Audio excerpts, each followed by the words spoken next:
l'ANC, nous condamnons les arrestations à caractère politique. Lorsqu'il y a des problèmes politiques, on s'assoit pour discuter. Il faut que l'on apprenne dans notre pays à éradiquer la culture de la force que subit la population togolaise depuis le début. Vous savez, en réalité, ce qui se passe aujourd'hui avec l'arrestation de M. Victorsou et de Mme Adjamabo Johnson n'a rien de nouveau. Ce sont des méthodes que à l'ANC nous avons toujours combattues. Nous avons été souvent victimes de ces situations-là. Nous avons perdu des camarades à ces occasions. C'est pour cela qu'à l'ANC, chaque fois qu'un citoyen est exposé arbitrairement à des manœuvres d'arrestation et de surcroît d'arrestation politique, nous intervenons toujours pour le combattre. Hier, c'était les marchés de Lomé avec l'ANC. Aujourd'hui, c'est une question de déstabilisation avec la plateforme dynamique. Nous voudrions que dans ce pays, nous tous, on puisse enfin s'asseoir et nous comprendre et savoir que c'est politiquement que nous devrions régler les problèmes politiques.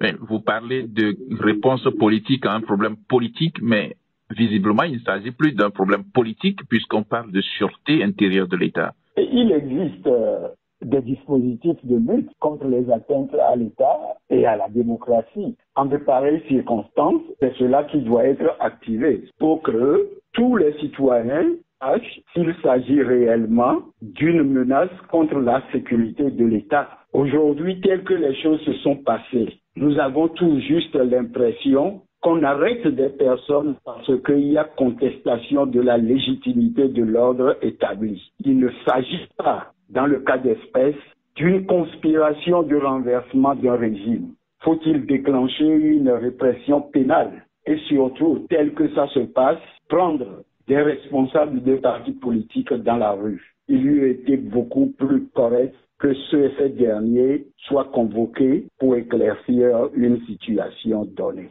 Mais si l'État juge que ces derniers, on a des choses à leur reprocher, qu'on les mette en liberté provisoire pour le moment et que l'enquête se poursuive.